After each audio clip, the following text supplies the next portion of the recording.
Queridos amigos, me da mucho gusto saludarles. Mi nombre es Danilo Obando. Vamos a continuar nuestro comentario sobre el libro de Apocalipsis y en esta ocasión estaremos considerando del capítulo 3 los párrafos 21 y 22.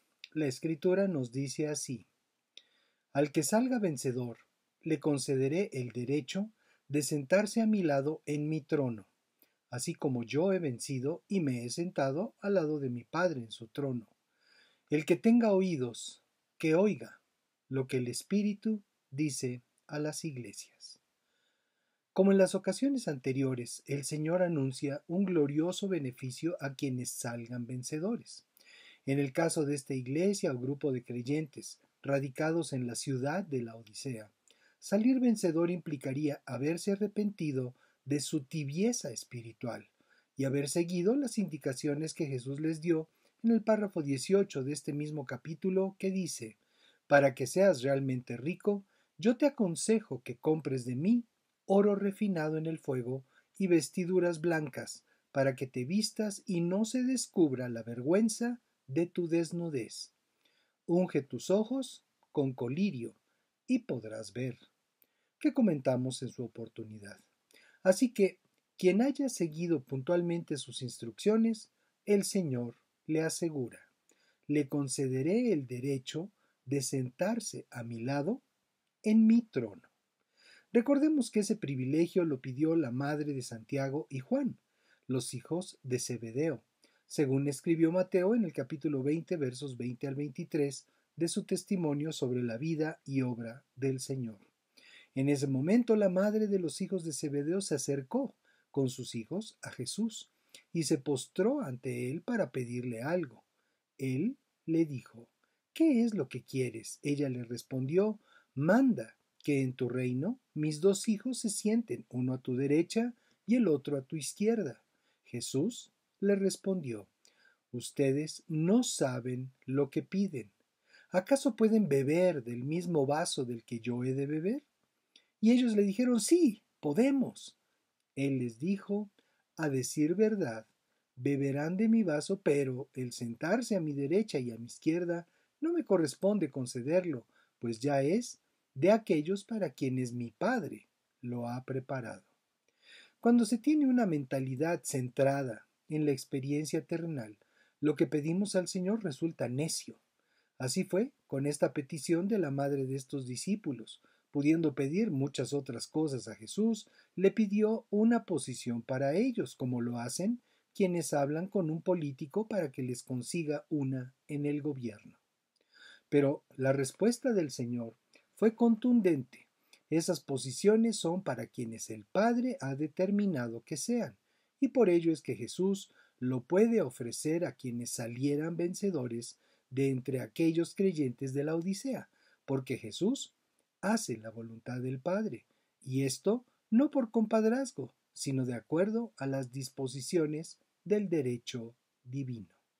Así como yo he vencido y me he sentado al lado de mi Padre en su trono. Aquí Jesús establece un comparativo entre su propia experiencia de vida con la de aquellos que resulten vencedores. Así como yo he vencido. Jesús no solo venció al pecado al derramar su sangre en la cruz por nuestra salvación, sino que además venció a la muerte al haber resucitado de entre los muertos. Es por ello que ofrece al que venciere sobre el pecado de esa comunidad de fe el triunfo y el premio anunciados, uno de los cuales es sentarse en su trono. ¿Qué significa sentarse en su trono? El trono es el lugar de donde surge la autoridad real, legítima, y una de las promesas que el Señor nos ha dado en su palabra es esta, a través de la segunda carta de Pablo a Timoteo en el capítulo 2, versos 11 al 13. Esta palabra es fiel. Si morimos con Él, también viviremos con Él. Si sufrimos, también reinaremos con Él. Si lo negamos, también Él nos negará. Si somos infieles, Él permanece fiel. Él no puede negarse a sí mismo. En el capítulo 1, verso 6, comentamos lo que el Señor hizo por nosotros, y nos hizo reyes y sacerdotes para Dios su Padre. En el capítulo 20 de este mismo libro, al principio del verso 4, el Señor dice: Vi entonces unos tronos, y sobre ellos estaban sentados los que recibieron la autoridad para juzgar. Sentarnos junto al Señor en su trono no es para sacar la selfie, sino para que reinemos junto a Él. Y concluye Jesús su mensaje al ángel de la Odisea insistiendo: el que tenga oídos, que oiga lo que el Espíritu dice a las iglesias. Tener oídos para oír lo que Jesús dice a las iglesias de este grupo, que como hemos afirmado son en su conjunto representativas de la Iglesia de Cristo en todo el mundo, es permanecer atentos a sus palabras de reconocimiento, advertencia, reprensión y promesa hecha a este grupo de comunidades de fe. Turquía es un país predominantemente musulmán y podría pensarse que nunca tuvieron la enseñanza de Cristo.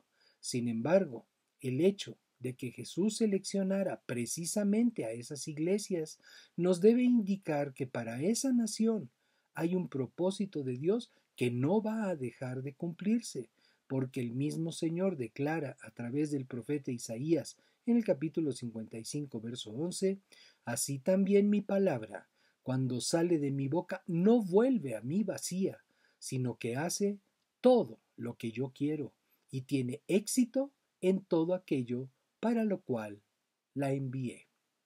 Bendiciones y paz. Nos vemos en la siguiente.